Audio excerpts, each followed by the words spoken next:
Если вы видите заманчивое объявление, где вам предлагают быстрый заработок, знайте, так действуют кибермошенники. В поисках легких денег вы можете быть вовлечены в преступные схемы. Да, в какие преступные схемы будем разбираться прямо сейчас. У нас в гостях эксперт отдела безопасности отделения Национального банка по Республике Башкортостан Банка России Ольга Кузнецова. Ольга, доброе утро. Доброе утро. Доброе утро. У вас сосредоточенный такой вид. Я знаю, что мы будем говорить о важном. Тема серьезная, правда. Да, тема серьезная, безусловно, да. Но, мне кажется, мы как раз здесь собрались для того, чтобы рассказать, в чем, собственно, суть мошенничества, чтобы быть к этому готовым и ни в коем случае не купиться, правда? Да. Итак, мошенники, кибермошенники в том числе, предлагают за какую-то сумму денег приобрести банковскую карту нашу, да, ну там чью-то, и люди на это ведутся. А это может быть чревато. Да, действительно, это чревато. Мошенники расклеивают объявления. А уже даже объявления, не просто в интернете такие объявления. Да, на улицах города расклеивают объявления, размещают в интернете предложения о легком заработке при минимум усилий. Они предлагают удаленную работу, гарантируя высокий доход, при этом не требуется ни образования, ни каких-то навыков. И трудоустройство происходит без оформления. То есть люди с мошенником разговаривают только по телефону, никаких документов, ничего не подписывают. И обязательное требование к кандидату на такую работу, скажем так, это наличие банковской карты. И требуется всего лишь, как говорят мошенники, перевести за определенный процент через ваши счета, вот счета этого кандидата, да, определенную сумму денег. Либо передать пароли, коды от своих личных кабинетов мошенникам также за вознаграждение.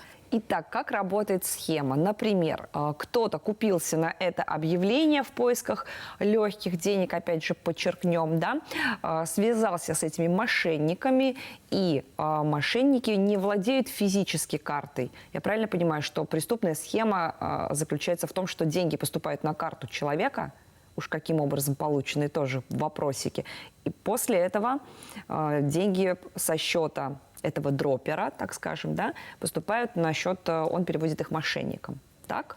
Да, это так происходит. Мошенники могут попросить у дропера либо пластик сам взять, купить пластик, да, либо просить перевести через его счет деньги, полученные преступным путем. И, соответственно, вот дропер, человек, который за проценты, за определенное вознаграждение переводит через свои счета деньги, похищенные у жертвы, так скажем, да, у обычного гражданина, переводит на счета по указанию мошенника, этот человек как раз является дропером. Слушайте, он же ничего плохого, в принципе, не делает, он же не ворует, он никого не обманывает, получил деньги, перевел деньги. Какие последствия могут быть? Вообще, дроперство – это уголовно наказуемо. Это термин уже официальный, дропер. Да, он официальный. Давайте еще раз объясним. Дропер – это тот человек, который ведется на предложение мошенников о приобретении его банковской карты, да?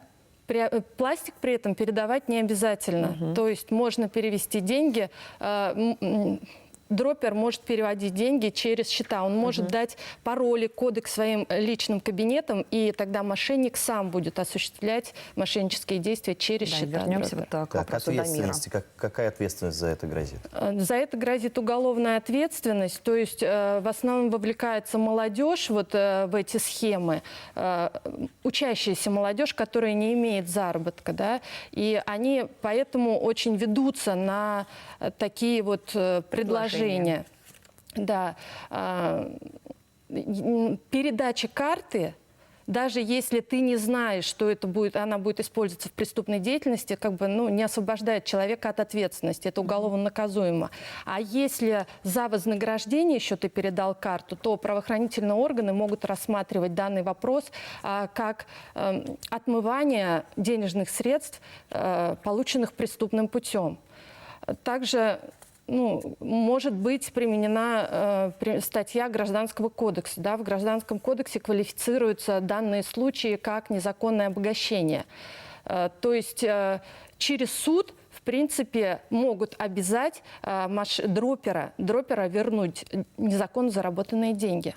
Да, какой-то конкретный пример есть? Вот, например, что-то в Башкортостане у нас недавно произошло, вот эта вот схема была разоблачена. Ну, вообще, да, есть. Дроперами также являются вот курьеры, люди, которые получают...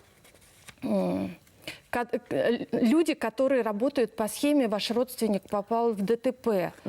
То есть подростки находят работу в интернете, также в телеграм-каналах о том, что им надо, с предложением о том, что им надо забрать деньги у одного человека, месте, да, и перевести на указанные его, так сказать, работодателем счета за определенное вознаграждение. Таких случаев очень много. Вот как раз на днях 16-летний школьник в городе Стерлитамак по такой схеме забрал у пенсионерки деньги и перевел на счета мошенников. Курьер был пойман. В Буздякском районе 17-летний парень тоже по схеме «Ваша дочь попала в ДТП и является виновницей», тоже как бы забрал пакет с деньгами у бабушки и передал мошенникам. Ну, а что в этом случае говорят вот эти молодые люди, курьеры, дроперы? Мне кажется, они вот точно не в курсе были, они были не осведомлены. Мне кажется, есть смысл в вообще этой схеме. обратиться к тем сейчас, кто себя узнал в этом описании. Возможно, кто-то абсолютно без каких-то там пагубных умыслов передал данные. Что делать в том случае, если вот это уже случилось, и вы поняли, я понял, что я дропер, допустим?